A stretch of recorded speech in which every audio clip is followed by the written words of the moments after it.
तो दोस्तों, हम आ गए हैं फिर से एक न्यू कहानी को लेके। तो दोस्तों, आज की कहानी है चींटी और हाथी की कहानी। बहुत समय पहले की बात है। एक जंगल में एक छोटा सा चींटी और एक बड़ा सा हाथी रहते थे। चींटी बहुत मेहनती और समझदार थी, जबकि हाथी बहुत बड़ा और ताकतवर था। दोनों के बीच एक अजीब सा रिश्ता था। एक छोटा सा चींटी और एक विशाल हाथी, लेकिन फिर भी वो अच्छे दोस्त थे। चींटी का काम हर दिन जंगल में अपना घोंसला बनाने, खाने की खोज करने और अपने घर को स्वस्थ रखने का था। वह बहुत मेहनत करती थी और कभी भी आलसी नहीं होती थी। वहीं पे हाथी को अपनी ताकत और आकार पर बहुत घमंड था। वह अपने शरीर के बल पर सारे कामों को हल्का समझता था और दूसरों की मदद करने में उतना रुचि नहीं रखता था। एक दिन जंगल में एक बड़ी मुसीबत आ गई।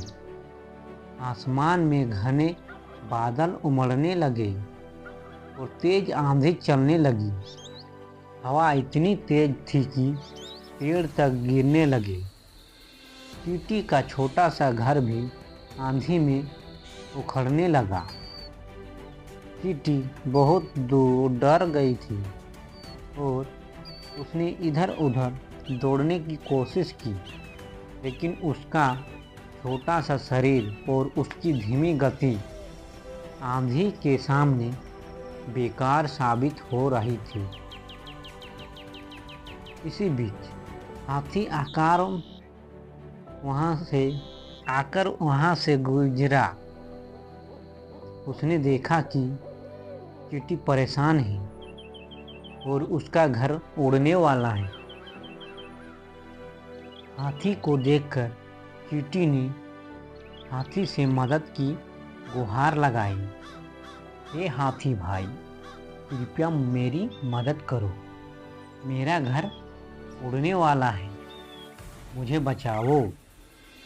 हाथी ने हंसी में जवाब दिया, तुम इतनी छोटी सी हो, तुम अपनी मदद खुद कर सकती हो। मैं तो बहुत बड़ा हूँ, मुझे तुम्हारी मदद करने का क्या फायदा। लेकिन चींटी ने हार मानने का नाम नहीं लिया और फिर उसने हाथी से कहा, लेकिन तुम तो इतने बड़े हो, तुम्हारे पास ताकत है, तुम अपनी ताकत से मेरी मदद कर सकते हो। अगर तुम मेरा घर बचा सको तो मुझे बहुत राहत मिलेगी। यह सुनकर हाथी को थोड़ा आत्मधमथन हुआ और उसने सोचा, चींटी सच कह रही है। अगर मैं अपनी ताकत का सही उपयोग करूँगा तो मैं उसकी मदद कर सकता हूँ। फिर हाथी ने अपनी विशाल पैरों से धक्का दिया और उस जगह पर थोड़ा हल्का किया ताकि चींटी का घर सुरक्षित रहे।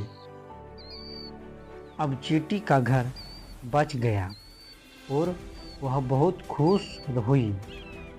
उसने हाथी का धन्यवाद किया और कहा, धन्यवाद हाथी भाई, तुमने मेरी मदद की और मुझे महसूस हुआ कि ताकत का इस्तेमाल दूसरों की मदद करने में में भी किया जा सकता है।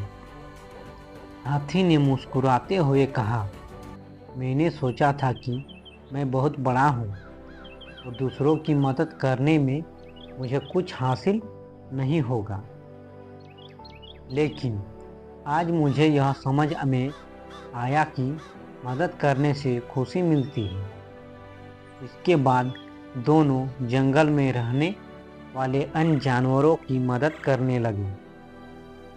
चींटी ने भी अपनी मेहनत और समझदारी से बहुत से छोटे छोटे कामों में हाथी की मदद की। जैसे ही हाथी को अपनी ताकत से बड़े पेड़ काटने में मदद करनी होती है थी और चींटी उन पेड़ों के गिरे हुए हिस्सों को समेटकर छोटे जानवरों के लिए घर बनाने में मदद करती थी। कुछ समय बाद जंगल में एक और मुसीबत आई।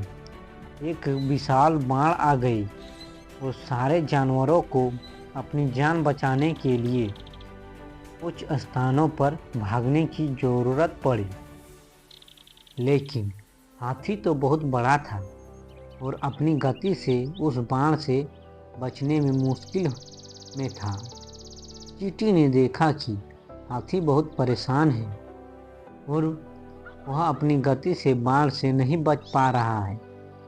तब चींटी ने हाथी से कहा, तुम अपनी ताकत से बाढ़ के पानी को हटा नहीं सकते, लेकिन तुम मेरे जैसा छोटा जानवर हो तो कहीं से भी छिप सकते हो।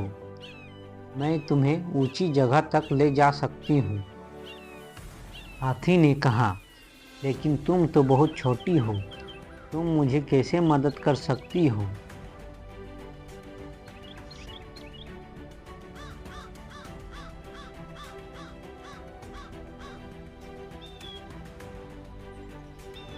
दोस्तों, कहानी अच्छी लगी है तो एक लाइक ज़रूर कर दीजिएगा। धन्यवाद दोस्तों।